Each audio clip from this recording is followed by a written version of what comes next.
Undivided Bridge podcast, a congregation of young voices from the neighborhoods of Chicago who wants to close the gap between people who may never cross paths otherwise. As the modern world continues to change rapidly, we must adapt together as a city. So, on this podcast, we have conversations about anything that affects our everyday life, how we eat, how we learn, how we create, and how we plan for the future. So, join us on this journey as we discover more about the communities around us and to do our part to talk solutions for the greater good.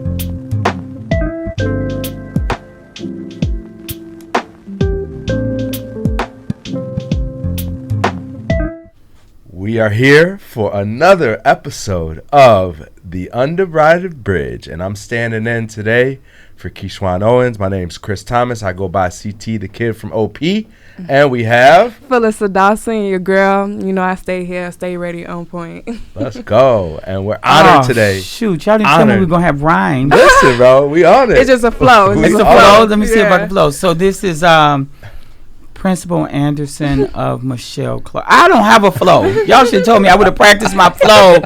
We've been doing this for a minute. Yeah, I see. I'm new to this. Yeah. Man, we're honored. We're here at Michele Clark here on the west side of Chicago, Austin community. I can say west side. Yes, we're here with the one and only Principal Anderson. How you doing? Man, that was just a bell. That means kids are going somewhere. I don't know where they're going. I'm actually doing well. It's, juggling a lot of things. But in juggling those things, you keep your eye on, like, what is the outcome of these things? Mm-hmm. And right now, the juggling feels like a headache. Mm-hmm. But you just keep juggling, saying, once this juggle is over, we're going to be somewhere. We're going to be to the next level that we want to be. So that's it. I love that. Yeah. Inspirational. So I wanted to start this off with our icebreaker. And that being, have you ever heard the slogan, my house, my rules, from your parents? Like, how was your upbringing, if you ever heard that? Yeah, so my parents never said that because it was my, no. My parents never said it, but I would just tell you that, and most people never believe this, I was the good kid. Mm-hmm.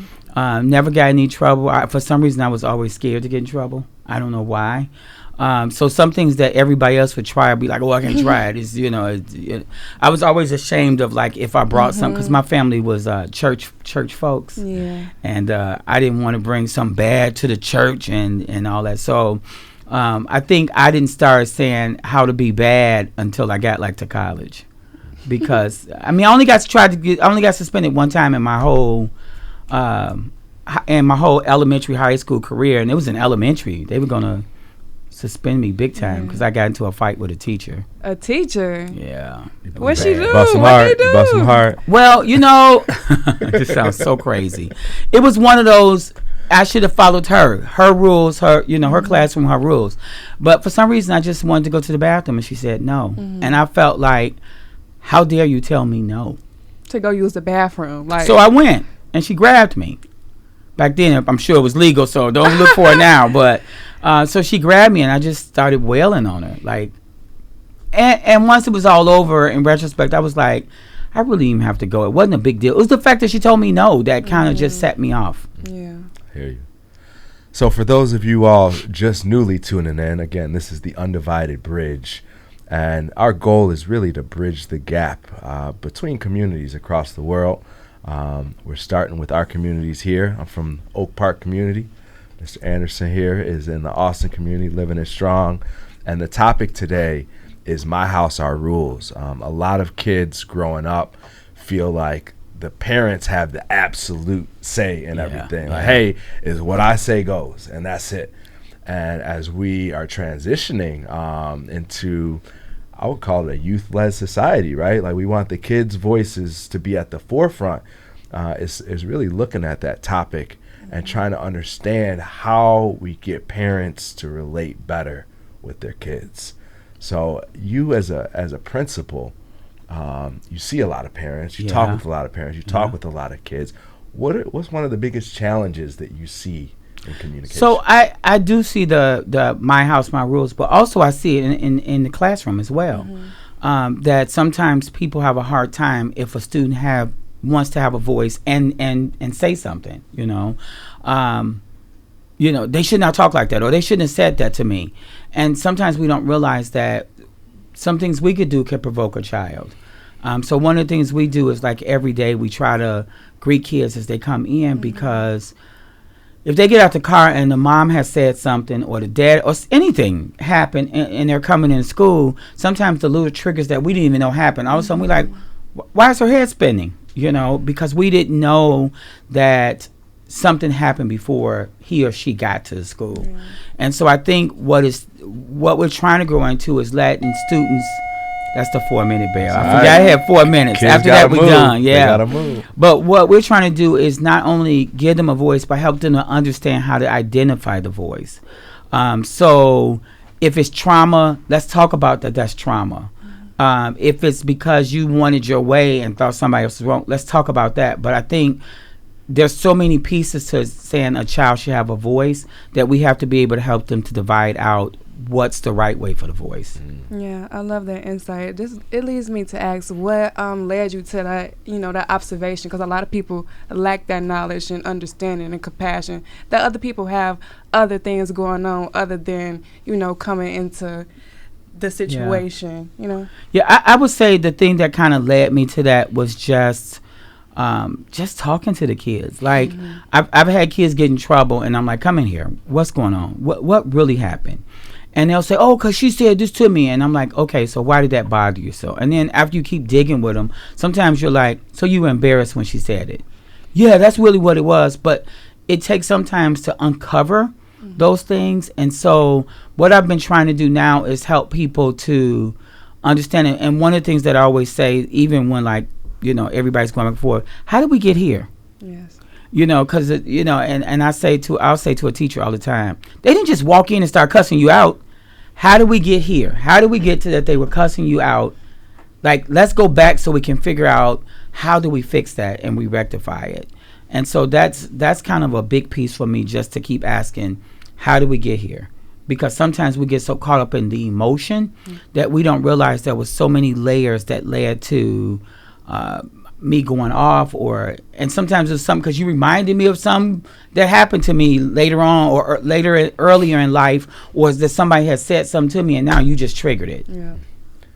So what advice do you give to a parent, right, that is trying to find that balance of letting their kid be heard, but also being like, hey, I'm the authority, and kind of what I say does go because I have more experience than you. Like, where's the balance there? So what I try to do with that balance is, what we've been trying to do is do restorative. So what I said to a lot of parents is, we try to work with your kid on how to identify what they're feeling, and hopefully you'll go home and let them sit at the table and do it with you. Yeah. Because once we help a child understand, like, this hurt my feelings, or this made me feel this way, this made me feel happy, that maybe we can start getting family. And I say it all the time, if we can get families to start talking at the table, we could change a whole household. We change a household, we can change a block.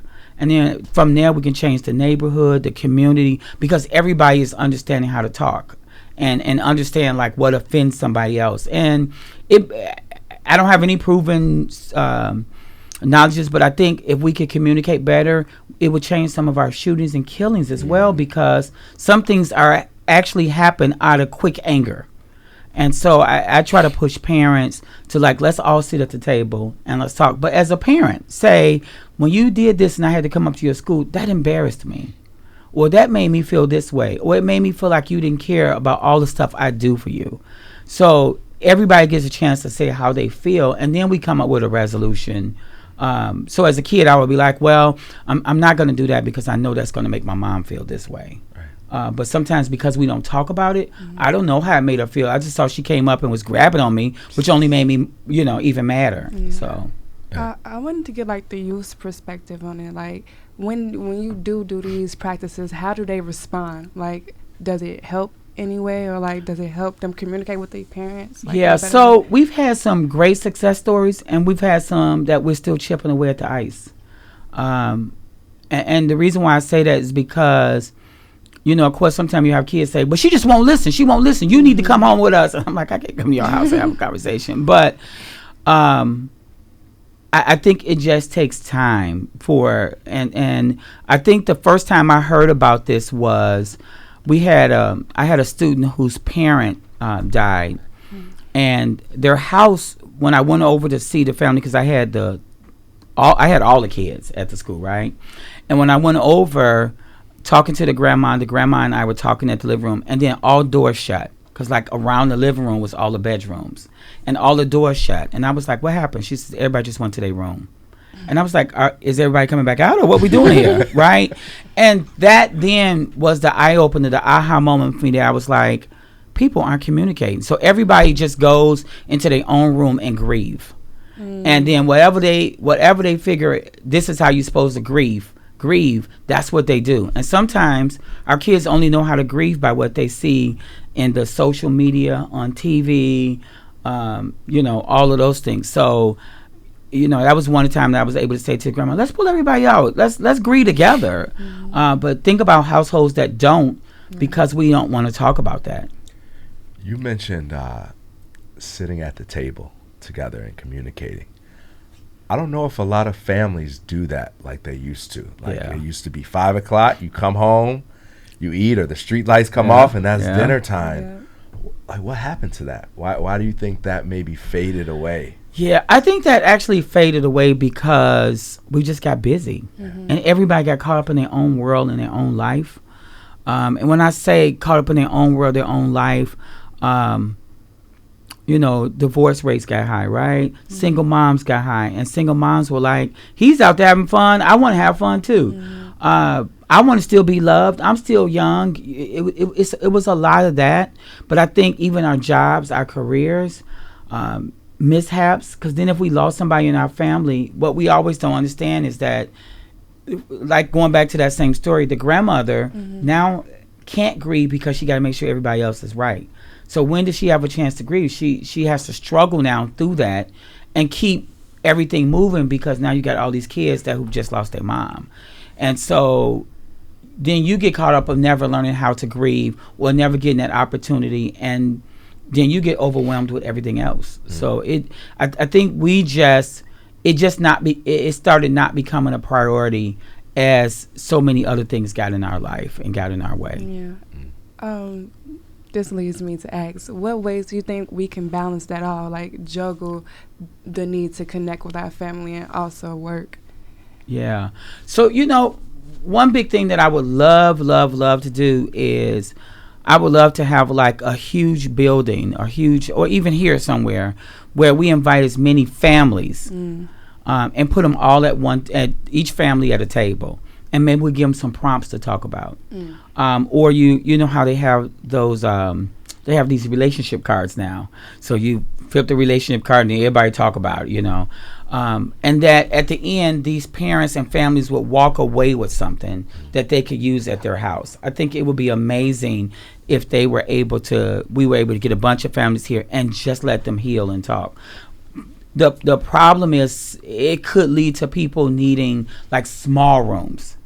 So you almost need to put everybody in a small room so they could, but then you also then need somebody who can moderate all of those things. So I think that if we can do that, even like as a block or even get so many families together to do that, it would be a huge start to just trying to make people hear each other, because no one hears each other. When we get in the car now, everybody got their own phone or their iPad or their earbuds in, right? Everybody's listening to their own music or whatever social media is doing, and literally nobody's talking in the car. So you can have a whole car ride and almost be like with a complete stranger. So it sounds like maybe a sit-in retreat here, right? We're gonna work towards. I mean, it needs to really, really happen if we want to start healing and provide healing for our kids, because this has turned into a cycle. Because we only do we do what we learn, and if we learn that we don't show affection, if we learn that a guy don't hug another brother and say, "Man, I got you," or we sit down and talk, then we never do that, right? And if girls never get along with their moms, when they have girls, they don't get along with them, and so it's just learned behavior that we continue that cycle of not taking care of each other because we weren't taken care of. So you think the community can step in and try to aid that? Yeah, I really think that community, and we talk about community, we talk about partners, the police officers, all of those people could come and be a part of the healing. But we would have to probably start with just small, like a nucleus, a block. You know, I know Good Neighbors is out there, but it's not getting people at the table necessarily where families, you know, we do the family reunions, but even if you go to a family reunion, they all separated. You know, you with the family that you really talk to, and those that come from someplace else, y'all like, we don't really know them. So it's one of those things where we just don't look at how much time we lose with each other. So the times that we see family reunions is the family reunion and the funeral. Yeah. Man, again, we're here on the Undivided Bridge. If you're tuning in for the first time, please subscribe to us on YouTube. Follow us on Facebook. We on Spotify too, so listen in. We appreciate you all. So on to the next question. What are some things that you see parents do that are probably some of the biggest mistakes? Like if you could rank them or pick 3 top things that you're like, man, you messing your kid up doing that. Like, what are some of those things that come to mind? You know, the first thing is not listening to your child, I would definitely say. But the other thing is sometimes we give too much too soon. And what I mean by that is I've never heard of kids coming to school with some shoes that were like $500. Like that's unbelievable to me. And you don't have a job.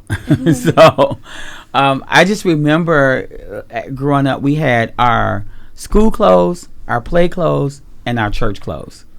And so you just kind of had to deal with what you had on, but we never had. I don't. My mom and them would never have bought some shoes over probably $30, if that. You know, and so we learned to struggle. And I think what happens is the big mistake in that is that a lot of times our kids don't learn to struggle, and so when things don't, when they don't see something that is for them or don't want to try it, they don't feel like they have to try it because I shouldn't have to struggle for that. You know, even I remember when I started working, you know, in high school, how proud I was. I had a job and all that.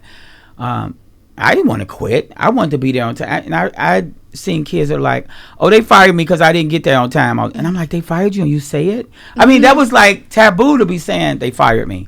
And so I think that what happens is sometimes we give so much to them that they lose the appreciation. And I'll say why we do it. We say, I don't want my kid to struggle like I did, so I'm going to give them more. And so each generation we keep saying it until you see 6-month-old babies with Gucci shoes on. You're like, well, they can't even walk, you know. So we continue to just give, and they lose the whole bit about the struggle. And then slavery and all of those things become a fairy tale. So I think those are if I had to pick like top 2, those would be the top 2. The struggle is real. Yeah, you touched on like generational like trauma in a sense. So I don't want to ask it like this, but you think that's kind of like it's vital that certain people go through certain like aspects in a sense so they could get character development? Yeah, I think like what though? Yeah, I think we all need to go through some things in order to be better. Like, you know, struggling and whatever. But what else and more things? And it may not even just be the struggle. It might just be that I go through learning how to go to San Diego and understand why people are homeless there. Yeah. Or I go out and then find out what's this immigration is all about. That I learn. Mm-hmm. You know, I teach myself. And then I say, how does that impact me and my community? Okay. So that could be a huge part of just the learning. But what has happened is that if it's not entertaining, you know, and if it's not, you know, somebody throwing water or whatever in your face and cussing you out, if it's not a rap song that tells you what they're going to do to you and calling you out of your name, it's not entertaining for them because it has now sucked their mind into thinking that's the only way entertainment could happen. Right. But when you get some kids that you can take way back and help them understand, like, some of those words that y'all use, let's talk about where it came from. Right. Some of the things that you wear, let's talk about where it came from. It becomes a different story. Even when you think about students that, and I shouldn't just say students, but people who say they want to wear labels on their clothes, right? sometimes the label, we keeping somebody, well, not sometimes, all the time, we're keeping someone else in business. Right. And they're not keeping us in business. We're going out of business trying to keep them in business. Mm-hmm. Right on the head. What about as it relates to peer pressure? Because that's not just with our youth. That's with parents, right? Absolutely. They feel pressured by what other parents are doing for their kids. So for a parent that's feeling pressured into having to give their kid that thing, like what advice do you give to them? I think that would still be, let's get at the table and talk about it. Yeah. Like, I don't want to give you something without you understanding the meaning behind it. I don't want to give you something without you understanding the struggle or the sacrifice I had to make to give it to you. Because if you understand the sacrifice that I had to do to make sure you had this, then you would appreciate it a little different than just saying, oh, it's got dirty, I'm not wearing those anymore. Like, I've seen kids say, I got to throw those away. And I'm like, just clean them. Get an SOS pad. Out, right. Yeah, get an SOS pad. So I think that still goes back to just communicating. If you understand the sacrifices I made, you know, like for me, I understand the sacrifices my parents made. But even when you understand that, then you also understand the shoulders that you stand on to be where you are now. So, you know, every time I walk in this building, I never walk in this building thinking, well, you know, I've been the principal 8 years now. I always think about all of the principals that were here that I stand on the shoulder. Because if it wasn't for them, whether they made mistakes or whether they did great things here, I wouldn't be here. And so I stand on their shoulders. So every time I see them, I pay homage to them because that's important to me that they understand that they paved the way for me to be here. Yeah, that's great. That's great, man. I wanted to touch on you were saying like how like parents, children need to like see what their parents have gone through, they sacrifice and stuff like that. What about the children that don't have parents that are transparent enough? How can parents become more transparent, or how can a child ask their parents to like open up if it's Yeah. I think that as a parent, we have to learn to be just as vulnerable as we want our children to be vulnerable. Mm-hmm. And so when we're vulnerable and say things like, you know, I worked overtime for that, but I wanted you to have it. Mm-hmm. And it hurt me that you only wore it one time, you know.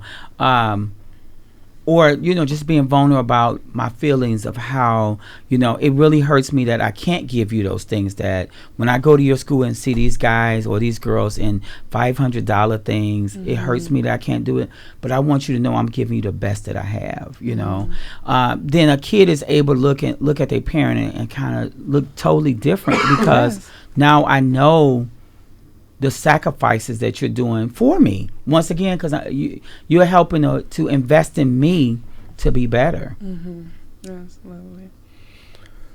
I want to ask. We got our camera guy here, and we never let him get on camera. But we about to get him on. We about to get him on because he does so much amazing work with us, and he has a couple of kids of his own. Mr. Corey. Come on over here for a minute, would you please, sir? Sure. He can use this one. It's all good. So as a parent of 2 young boys? 3? I did not know it was 3. You got twins? Surprise. So for you as a parent of 3 young men, what's the biggest challenge that you have right now? Keeping the girls off of them. Well, first I'm just getting used to the fact that I'm on camera right now, so give me a second. And let me move back so I can get you all the way. You're fine.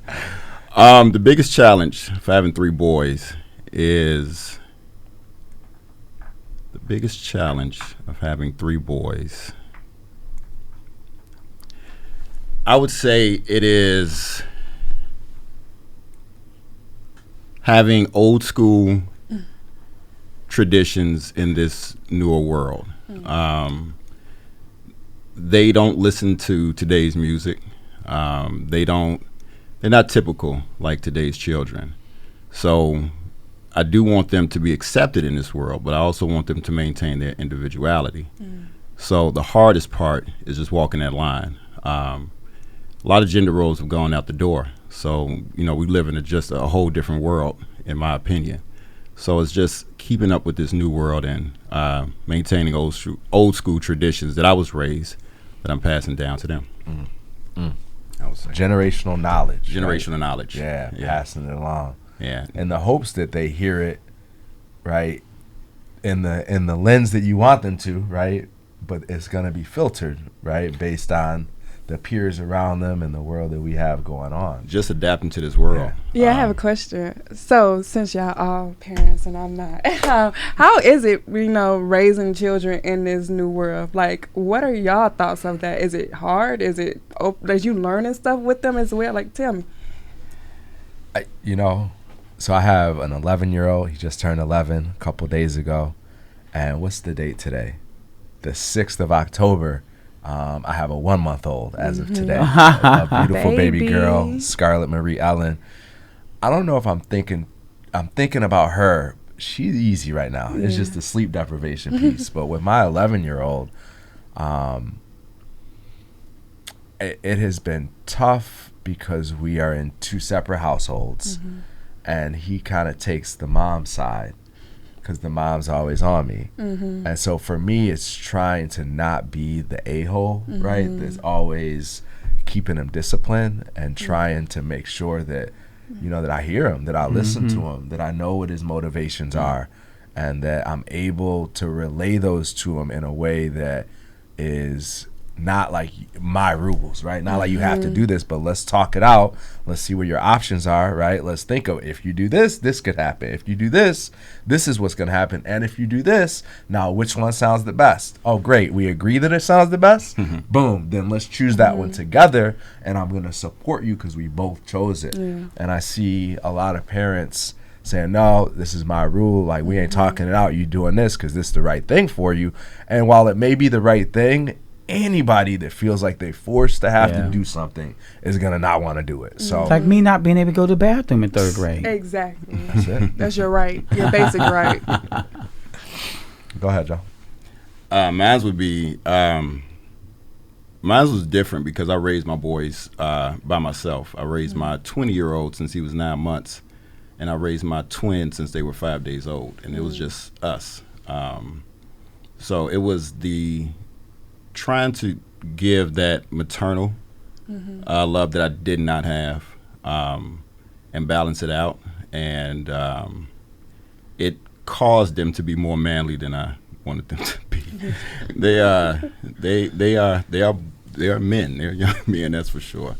But just for me, and I don't think it's with everyone, just the balance of them not having a mother in their life all the time, and just giving them that maternal love that they didn't get. It forced me to just empathize more so than I normally would. Sometimes I have to realize, you know what, we don't have to go about it like so logical. Let me understand. How she feels. How he feels. I'm sorry. I'm sorry. I got another question. The term popped up in my head. I am not your friend. My mom always said that to me, but now she's my friend since I'm 21. So how does that play a part? Like, what does that mean to you when you hear that? I'm not your friend. I'm their best friend. But that's me, though. I can understand how some people maintain parental roles by not, blurring those lines, but not me.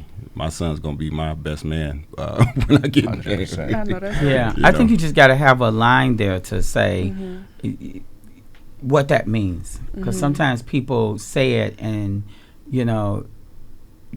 that means I'm not gonna drink with you. What does that mean? Because we're not friends. But I think it's just drawing a line, because friends do a lot and I learn a lot. We speak a lot. We do, and so having that relationship with my child is beyond beyond measures. Yeah.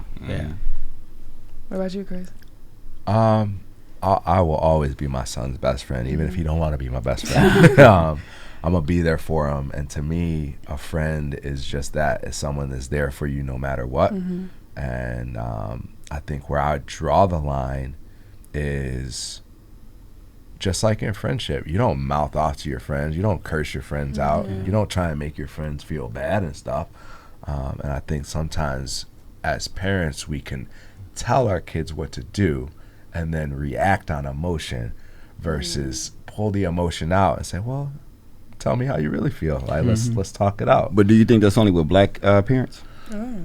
You know, I grew up in an interracial household, man, since I was a wee little one. My stepdad was white. Mom was black. I see how my white friends are. I see how my black friends are.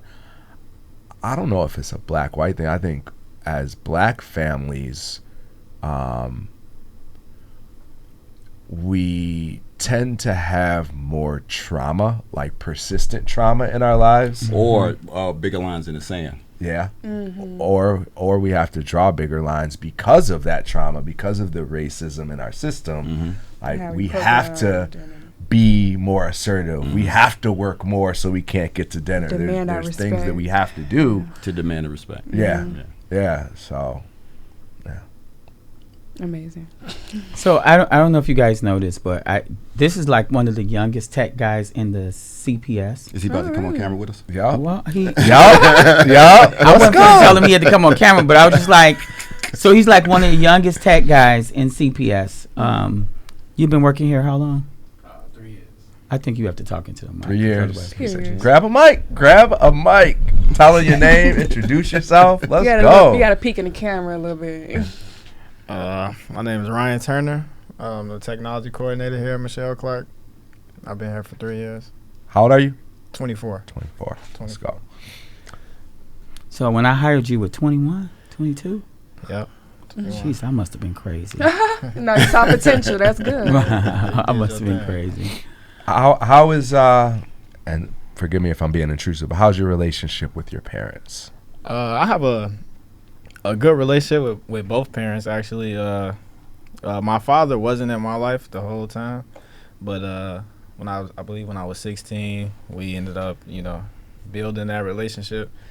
And like, even though he wasn't in my life during that time, like, it was never in my mind to hold that against him, or I never wanted anything from him. So when we had the opportunity to come together, it was just just learning him and seeing what kind of guy he is and stuff like that. Yeah. And then me and my mom, we have a great relationship.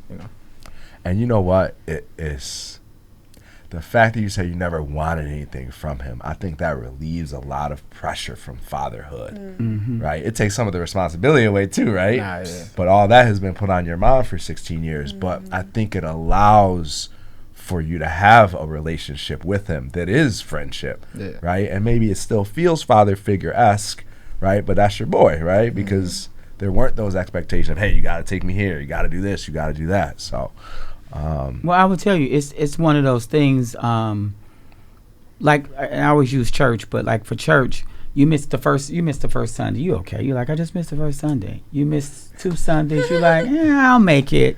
By the 4th Sunday come, you're like, I don't know what happened. I ain't been to church in a week. I ain't been to church in a year, right?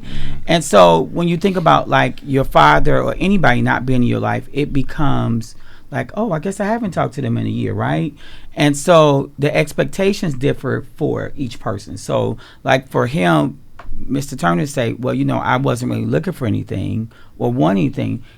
On this side, the father could have been like, I just don't know how I'm supposed to get back. Because I don't know how I'm supposed to go back to church now. I was there. They saw me, as they said, I was one of the great preachers or whatever, and I got to walk back in. So I don't know how to come back because I don't know what the expectation is for me to come back. So it takes all of us to be like, yeah, come on, we can still make this happen. I remember I saw a statement online one time. It said that you have to forgive your parents because they were children when they had you, still learning the world. And I think we hold our parents to a high regard, but not realizing that they were children. I know my mom had me when I was 17. So, of course, she didn't have the world figured out because I have a 20-year-old who still doesn't have it figured out. So, me neither. It's not realizing that we're all learning and growing in this process, which could make it easier. That's great. Philissa? She's like, what? I'm good. I can give y'all a little background on me. I grew up in a 2-parent household. My mom and dad been in my life throughout, but it was different being raised with a 2-parent household and being in a community where a lot of people didn't have that. And so I did notice how I was raised differently and stuff like that. My dad was I'm a daddy's girl. He's my favorite. I run his pockets dry. He's my favorite ATM. My mother is my she like I said, she wants to be my best friend now since I'm older and I'm finally doing what she wants me to do in a sense. Because when I was a little younger, I was a force to be reckoned with. I was a little sporadic, and I always had to touch the stove, as she would say, to see for myself. And so they always gave me room to like grow and be who I wanted to be. But they were pretty hard on me. I'm the oldest girl, the only girl. And so they always put responsibility on me. I have a 10-year-old brother. He's autistic. You can't tell me that's not my son, though. We always going out. So they put a lot of responsibility on me, but they saw my potential, and they still continue to water me today. They're a great support system, even with their issues that they have on their own and stuff like that. They really thugged it out for me, and I appreciate them to this day. But they get on my nerves. And it's National Daughters. Send your daughter something, send you some money or whatever, and he sent me some money, so we cool. We come back out right now. So yeah. Can I get that up, day? National we Sun, come up with give me money days. day. He been on it too. He was over there on Taco Day, Tequila Day. It was a taco day? It was Taco Day the other day on the 4th. I thought that was Tuesday. It was Tuesday. That's every Taco. Tuesday, Taco Tuesday. But it was a national. Wait, but how do we keep? Who is He coming was up with Googling these days it. though? I mean, at first I used to think it was Hallmark because I was like, they just want you to buy a card. But now it's like National Bring Your Grandparents to School Every Day. day. National Do This. I'm like, when did we come up with all of this But I stuff? was Wait, happy people for the brought day. grandparents to school? I wish they would bring their grandparents. screaming. That's your family day right there. Right. So we're coming up short on time. Again, the Undivided Bridge. Please subscribe to our YouTube. Check us out. We got some amazing youth doing amazing work in this community. Just looking at how do we bridge the gap between some of the challenges that we know we're all facing. This episode, My House, Our Rules. Let's go around and just parting words to youth, parting words to any parents out there, grandparents listening in. What advice can you give them? I go. Go. I would say just be transparent with your child, and also as a youth and being a child, I would say have grace. I give my parents grace a lot because like after learning them and learning what they went through as a youngin', I was like, dang, you strong and you still gave me a good foundation even though you had your own trauma you was going through. And so I just give them respect and grace even when they have a little attitude when I didn't wash the dishes or something. So yeah. I love that, Grace. Listen more, engage, listen some more. Stop talking so much at your kids and converse with them and build a relationship with them. And I struggle with it, because I can just wanna, bro, just swing like this. I'm telling you how to swing the bat, just do it. But we have to listen to what's underlying, like what started the emotion at hand, and just do better at listening, engaging, and building relationships. Yes. First, I like the fact that you use the word converse and not conversate. But no, just like what you guys said, grace and listening, empathy. I don't hold my children to the standards of being an adult. I know my children are children, so that saves me a lot of stress because I don't have. I understand that they're still learning, so I put myself in their shoes. A lot of times, I realize the situations they're in because we all look alike. I look at them and I feel me as a child trying to understand, not wanting to be yelled at, not wanting to wanting some empathy, and I put myself in that position a lot. So just piggybacking on what you guys said, grace and listening, but just empathy and understanding that we're all growing, we're all learning, we all need the support of one another. So Yeah. Definitely That was good, man. appreciate it. I felt like I should have went first because now I'm like, man, you know, when you like almost my word. when you almost the last That's what I was person, gonna you're say. sitting there thinking, that's gotta what I was sum going it to all say, up. right? Think of No, something. I would say be vulnerable. Yeah. Be vulnerable with your child. Teach them how to be vulnerable, so that you're able to actually share. Because we don't share enough in our feelings of how we really feel, because we too cool to let somebody know they hurt us, or those things. But I think I would say just make sure that you're being vulnerable enough that when it hurts, and when it feel good, it feel good. Let's enjoy that as well. So I think that will help. Okay, Turner. It's on you, Turner. But I would say being adaptable and like Chris said, listening. Yeah, is get him on very, that camera so they know Yes. who he is. There he is. Yeah. Yeah. Now I'm even more nervous. You're doing But, great. Do it for the photo. Listening is extremely important because when someone feels they're not being heard, then that makes them even more closed off, and so you want to be able to listen and Love it. hear what everyone has to say. Well, folks, we appreciate you tuning in to the Honorable Principal Anderson. It's always a pleasure just talking with you, bumping shoulders. I see you out a lot, but it's good to hear a little bit more about your background and the interactions that you have with these youth and parents. And to Miss Philissa Dawson, as always, our beautiful host, we appreciate your energy. Yeah, I love y'all. And all those listening all in, that good stuff. right? Subscribe, share, follow, all that good stuff. The Undivided Bridge. You can find us on YouTube, Spotify, All platforms. all basically. platforms, y'all. Let's keep peace in the water. Until next time, see y'all soon. Peace. Peace in the water. This was great. And I just